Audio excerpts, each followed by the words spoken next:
वास्तुशास्त्र आणि कुंडली तज्ञ आहे, टेक्निकल पॉइंट आहे तो. त्यांना तर 100% लोकांची मदत होतेच होते. पण जेव्हा हे वापरायला अडथळा येतो किंवा काही वेळा असं वाटतं की हे जरा कमी पडते, अजून एक्स्ट्रा वापरायचं असेल तर माझ्या साधनाचा वापर तेव्हा करत असतो. बरोबर आहे. ही सगळी मेहनत आहे तुमची अर्थातच इतक्या वर्षाची, ज्यामुळे तुम्ही आज या पदापर्यंत पोहोचू शकलात. आपण वास्तूचे जे विविध प्रकार आहेत त्याच्याबद्दल बोलतो, मग ती कमर्शियल झाली, रेसिडेन्शियल झाली किंवा इंडस्ट्रीयल पण झाली.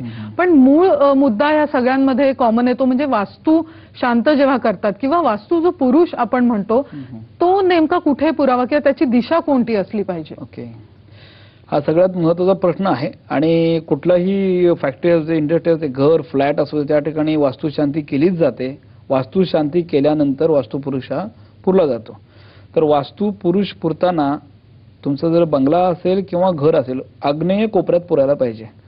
आता आग्नेयचा प्रॉब्लेम हा येतो की अनेक वेळेला काय करतात, ज्या ठिकाणी समजा आता हॉलमध्ये जर वास्तुशांतीची पूजा केली तर हॉलच्या आग्नेय कोपऱ्यात पुरतात.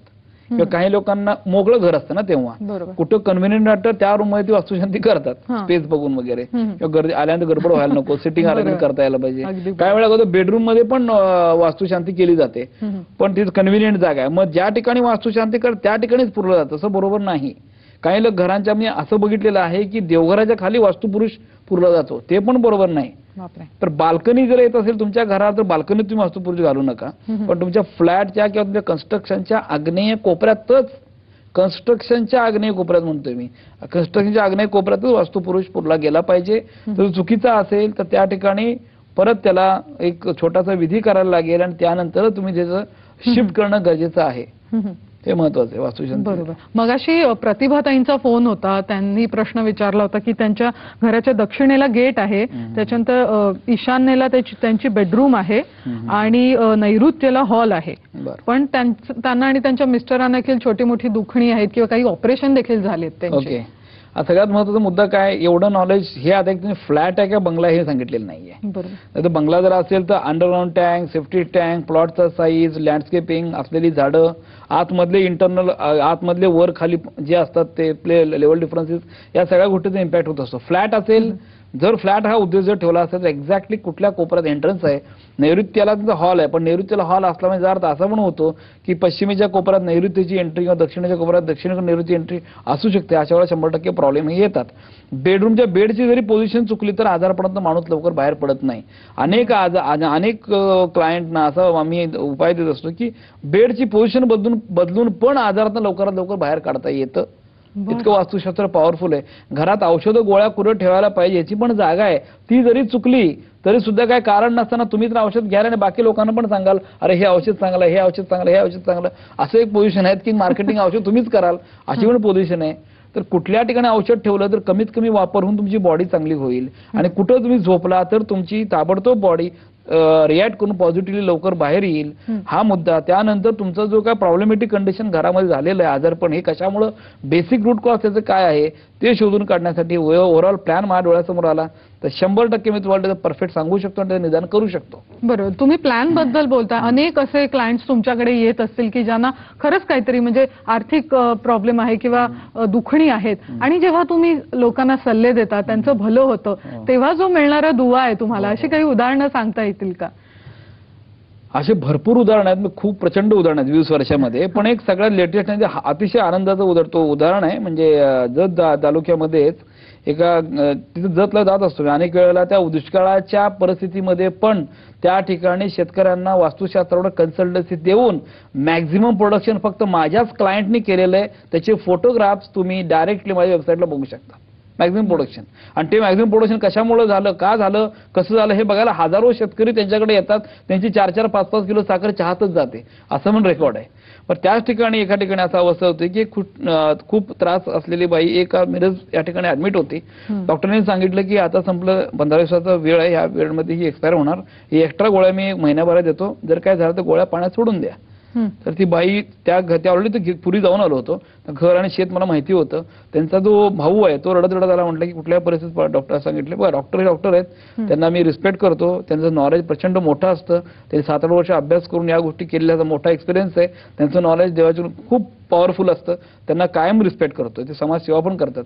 पण काही वेळेला आध्यात्मिक किंवा वास्तूच्या दृष्टिकोनातून माझा प्रयत्न करत असतो, त्यामध्येच हा प्रयत्न त्या बाई तशा अवस्थेमध्ये बाईला आणलं. मी इथून काही उपाय माझे जे वास्तुशास्त्राचे माझे स्पिरिच्युअल उपाय जे होते ते दिले, त्या ठिकाणी ते उपाय चालू केले. त्या बाईला पाणी पण पिता येत नव्हतं, तोंड उघडं होते, पायाचे पोचले होते, हात पाय ताटत होते असे. झोपायचं कुठं, झोपड्याखाली काही गोष्टी, पाणी पिताना काही गोष्टी, या गोष्टी दिल्या मी, की ज्या वास्तुशास्त्रामध्ये टेक्निकली ग्रंथात दिलेल्या मी वापरल्या गोष्टी आहेत. ते दिल्यानंतर ती बाई संध्याकाळच्या पर्यंत थोडी उठून बसली. दुसऱ्या दिवशी संध्याकाळी तिने थोडं खाल्लं. चौथ्या दिवशी चालायला लागली. 6व्या दिवशी ती बाई व्यवस्थित शेतामध्ये कामाला जायला लागली. आज या गोष्टीला 1 वर्ष 4 महिने झालेले आहेत. ती बाई अजून जिवंत आहे, व्यवस्थित शेतात काम करत आहे. बरोबर आहे. आपण असा परिणाम वास्तुशास्त्राचा होतो. फोन घेऊया आपण. योगिता आपल्याशी बोलतायत अहमदनगर मधून. नमस्कार योगिता, काय प्रश्न आहे आपला? हा नमस्कार मॅडम. मला सरांना असा प्रश्न विचारायचा आहे की आमच्या घराची जी एंट्री आहे ना, तर ती घराच्या पूर्वेला ईशान्य कोपऱ्यामध्ये आहे, उत्तरेला तोंड करून. आणि आमचं जे किचन आहे तर ते नैऋत्य कोपऱ्याला येतं. हॉल आग्नेयेलाच आहे. तर आणि मी जे झोपते ती मी वायव्य दिशेला जी रूम आहे बेडरूम, तर त्या बेडरूम मध्ये झोपते. आणि आमच्या घराची वास्तू शांती झालेली नाहीये, म्हणजे जे वास्तू पुरुष म्हणतो आपण ते केलं नाहीये आम्ही. तर त्यामुळे लग्नाला काही अडचणी येऊ शकतात का? फ्लॅट आहे का बंगला आहे? जमण्यात अडचणी येऊ शकतात का? फ्लॅट आहे का बंगला आहे काय? नाही, बंगलाच आहे आमचा. बर बर. आणि तुम्ही तुमच्या कोणाच्या लग्नाबद्दल हा प्रश्न विचारताय? स्वतःच्याच लग्नाबद्दल. बर बर. Okay okay okay. काय सांगाल ना? पहिला मुद्दा म्हणजे नैऋत्येला किचन असेल तर लग्नाला प्रॉब्लेम येत नाही. त्यामुळे त्या ठिकाणी काम करणाऱ्या स्त्रीला गायनिक प्रॉब्लेम येऊ शकतात आणि तिला आजारपण होणं, पाय दुखणं, पोटाचे आजार हे होऊ शकतात. हा होतं. आता एंट्रन्स जो पूर्व ईशान्येला आहे त्यांचा एंट्रन्स चांगला आहे, एंट्रन्सचा तर काही प्रॉब्लेम वाटत नाही. आता याने हॉल आग्नेयाला सांगितलं, पण आग्नेयाला हॉल असेल तर एंट्री त्यांच्या हॉलच्या ईशान्येला आहे का हॉलच्या आग्नेयाला का दक्षिण आग्नेयाला का दक्षिण नैऋत्याला हॉलचे आहे हे एक्सप्लेन केलेलं नाही. सगळ्यात महत्त्वाचं म्हणजे त्यांचा प्लॉटचा साईज कसा आहे ते महत्वाचं, ते माहित नाही. अंडरग्राऊंड टँकची पोझिशन चुकली का ते माहित नाही, सेफ्टी टँक चुकला का ते माहित नाही. या बऱ्याच गोष्टी अशा आहेत. आणि सगळ्यात महत्त्वाचं म्हणजे यांची झोपायची पोझिशन कुठे आहे हे मला माहित नाही. या सगळ्या गोष्टी डिटेल मला सांगितलं, 4-5 महिन्यात लग्न होईल डायरेक्ट. मी सांगितलं प्रमाणे केलं तर होईल. बरोबर होतं. आपल्याला जयश्री प्रश्न विचारतात पुण्याहून. नमस्कार जयश्री, काय प्रश्न आहे? हा मॅडम, मी पुण्यावरून बोलते. नमस्ते. बोला. नमस्कार. हा, मी फ्लॅट सिस्टीम मध्ये राहते. तर माझं उत्तरेला दरवाजा आहे आणि ईशान्य आणि दक्षिणेच्या कोपऱ्याला दोन्ही बाथरूम आहेत आणि मध्यवर्ती आयत आकृती माझं हे फ्लॅट आहे. तर माझं किचन जे आहे पूर्वेला तोंड करून आहे, पण दक्षिणेच्या आणि ईशान्येच्या कोपऱ्यामध्ये 2 बाथरूम आहेत. प्रश्न काय आहे तुमचा जयश्री? तर त्याच्यामुळे माझ्या मुलाला ते आता बिझनेस करतोय, त्याच्यामध्ये त्याला प्रगती नाहीये काही. जानेवारी पासून त्याने बिझनेस केलाय पण त्याच्यात काही हे नाहीये. त्या वास्तूमुळे काही परिणाम आहे का त्याच्यावरती? किती वर्षापासून तुम्ही तिथे राहता तुम्ही तिथे? मी 10 वर्षापूर्वीपासून. मुलगा बिझनेस काय करतो? मुलगा इलेक्ट्रॉनिक ट्रान्सफॉर्म जे आहे ना चाकणला, तर तिथे कंपनी हे करतो. काय करतो? स्वतःची कंपनी आहे त्याने. प्रोडक्शन आहे का? आता ट्रान्सफॉर्मचे जे युनिट आहे ना ते बनवत आहे. बर बर. ठीक आहे ठीक आहे. एंट्रन्स कुठल्या बाजूला आहे? एंट्रन्स उत्तरेला आहे. उत्तरेला एंट्रन्स. ईशान्य तुमच्या पूर्ण घराच्या ईशान्येला टॉयलेट आहे का? हा, ईशान्येच्या एक टॉयलेट आणि दक्षिणेच्याला एक टॉयलेट. 2 बेडरूमचं घर आहे, आयत आकृती आहे. बरं ठीक आहे. Okay okay okay. काय सांगाल त्यांना? एंट्रन्स उत्तरेला इथं one of the best entrance. एंट्रन्सचा काही प्रॉब्लेम नाही. पण उत्तर त्यांना आता दिशा माहिती आहेत. बरं आहे की बऱ्याच लोकांना वास्तुशास्त्रामधल्या दिशा कळत आहेत आणि त्याबरोबर मला आनंद होतो की वास्तुशास्त्र व्यवस्थित लोकांना प्रॅक्टिकली येत आहे. तर उत्तरला दरवाजा आहे, that is good, no problem. But ईशान्येला जे काही त्यांचं टॉयलेट आहे त्यामुळे 100% ऱ्हास होतो. त्यामुळे मात्र फायनान्शियल प्रॉब्लेम येतो, स्टॅबिलिटी येत नाही. नंतर जाऊन मुलं होण्याच्या दृष्टिकोनातून प्रॉब्लेम येत असतो. तर हे गॅरंटीली निगेटिव्ह आहे. पण ह्याच्यामुळेच होईल हा प्रॉब्लेम येईल असं सांगता. यात अजून 2 आस्पेक्ट आहेत. नंबर 1 म्हणजे ज्या ठिकाणी ते प्रोडक्शन चालू आहे तो सेटअप वास्तुशास्त्राने किती परफेक्ट आहे हे आपल्याला अजून माहित नाहीये. ते जर चुकला असेल तरी प्रॉब्लेम येऊ शकतो. आणि त्याच्या पत्रिकेमध्ये दशम स्थान जे व्यवसायाचं स्थान आहे ते जर पॉवरफुल नसेल आणि तो इंडिव्हिज्युअल लेवलला प्रॉपर्टीशिपवर बिझनेस करत असेल आणि त्या दशमात शनी बसला असेल किंवा केतू बसला असेल तरी तो व्यवसायात प्रॉब्लेम येऊ शकतो. म्हणून नक्की कुठं प्रॉब्लेम आहे ते पहिलं शोधणं गरजेचं आहे आणि त्याच्यावर 100% सोल्युशन देता येतं. बरोबर. वास्तुशांत न केल्याने काही नुकसान होतं का? नाही, वास्तुशांत करणं गरजेचं आहे. आता काही वेळा कसं होतं की मुहूर्त नसतात, गुरु हस्त येतो, शुक्र हस्त येतो किंवा लग्न आणि वास्तू एकदम करता येत नाही, अशा बऱ्याच गोष्टी होतात. तर त्यावेळेला लोकांनी काय करावं, ज्यांनी ज्यांनी वास्तुशांती केलेली नाही करणं गरजेचं तर आहेच आहे. 1 मीटर पांढरं कापड घ्यावं, त्यामध्ये 1.25 किलो तांदूळ घ्यावे, 1 नारळ, ₹1.25 आणि 1 सुपारी, या सगळ्या गोष्टी तुम्ही एक भाग बांधून ठेवा आणि संकल्प करा की मी वर्षभरामध्ये मी वास्तुशांती करेल. मात्र तुम्ही कमिटेड पाहिजे की 1 वर्षात खरंच करायला पाहिजे. तो भाग बांधून एखाद्या कॅरीबॅगमध्ये देवघराच्या मागं किंवा तुम्ही अशा सेफ पोझिशनला ठेवायची, कोणी टच करू शकणार नाही. काही वेळा आर्थिक परिस्थितीनं पण काही लोक एवढा खूप मोठा खर्च होतो, नुसतं वास्तुशांती नाही बाकीच्या लोकांना बोलवायचा पण खर्च असतो म्हणून टाळतात. पण असा भाग बांधून ठेवा, 1-2 वर्ष तुम्ही जे असेल ते करा, त्यानंतर तुम्ही करा, काही प्रॉब्लेम नाही. बरोबर. कमीत कमी तोडफोड करून काही बदल केलेले आहेत लोकांनी आणि मग त्यानंतर त्यांना खूप आपण म्हणू यश आहे, संपत्ती आहे किंवा वैवाहिक जीवनात सुख आलेलं आहे, अशी काही उदाहरणं तुमच्या पाहण्यात आलेली आहेत का? शेकडो उदाहरणं आहेत. माझ्या वेबसाईटला गेला ना तुम्ही की स्पष्टपणे नाव, गाव, पत्ता सगळं व्यवस्थित त्यात दिलेलं आहे की मिरॅकल सारखे इफेक्ट येतात. साधं उदाहरण काही देतो उदाहरण तुम्हाला. हिंदकेसरी योगेश दोडके माहिती आहे, पुण्यामध्ये प्रसिद्ध आहे. त्यांचं आबा म्हणजे त्यांचे वडील, ते त्यांचं मला डिस्कशन झालं की माझी इच्छा अशी आहे की माझा मुलगा हिंद केसरी व्हायला पाहिजे, म्हणजे खूप मोठी इच्छा आहे. स्वतः बिल्डर आहेत ते. तर म्हटलं ठीक आहे, मी सांगेल त्याप्रमाणे वास्तुशास्त्राप्रमाणे पत्रिकेप्रमाणे गोष्टी करा. आणि त्यांनी ते केल्या आणि ते मला सांगितलं पण येऊन की आपण असं पण लगेच सांगितलं की असं हिंद केसरी झाला हे वगैरे.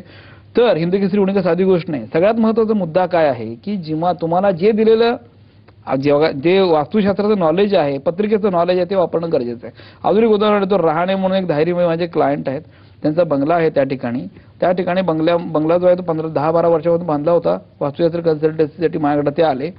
काही प्रगती होत नव्हती. त्यांना कन्सल्टन्सी दिल्यानंतर 2009ला माझ्याकडे आले होते, सप्टेंबर दरम्यानच्या काळात. आज 2012 आहे, म्हणजे 2013 आहे. 2012 पर्यंत त्यांच्या बंगल्यावर त्यांनी 8 फ्लॅट काढले, त्या भाड्याने दिलेले आहेत. त्यावर त्यांचा एक प्लॉट होता, प्लॉटमध्ये कन्स्ट्रक्शन ते 15 ते 20 हजार स्क्वेअरचं कन्स्ट्रक्शन त्यांनी केलेलं आहे. आता पुढे एका ठिकाणी 10-15 हजार स्क्वेअर फीटचं कन्स्ट्रक्शन आणि फ्लॅट भाड्यानं त्यांनी साधी गोष्ट नाही, विदिन 3 इयर्स मध्ये झालेलं आहे. सर्व्हिस करणारा व्यक्ती, अशा पद्धतीच्या मुलांचं पण इंजिनिअरिंगला सिव्हिल ऍडमिशन घेतलं. या सगळ्या सत्य गोष्टी नावासकट मी सांगतो आणि 100% रिझल्ट मिळतो. कुंभारकडून माझा एक क्लायंट आहे, 2003ला त्याच्याकडे गेलो होतो. पत्र्याची रूम होती, फक्त सिंगल रूम होती. तो दरवाजा वास्तुशास्त्र पण करून घेतला, सगळ्या गोष्टी केल्या. 2007 ते 8 पर्यंत स्वतःचा त्याचा सेपरेट बंगला आणि त्या बंगल्यावर 6 फ्लॅट भाड्यावर दिलेले आहेत. अजून तो व्यक्ती माझ्याकडे येत असतो. एवढ्या प्रचंड गोष्टी. टार्गेट ओरिएंटेड मी काम करतो. भविष्य बघायचं, हे तुमचं असं होईल, ते तुमचं तसं होईल, या वर्षी त्या वर्षी, या गोष्टींवर संबंध नाही. टाइम इज मनी. तुमच्याकडे टाइम नाहीये, तुमचं काम होणं गरजेचं आहे. श्रद्धेनं तुम्ही माझ्याकडे या, मी 100% सांगाल तुमचं काम होण्याची मला मत आहे. Result is very important. या दिवशी हे आधी ते होईल असं नाही.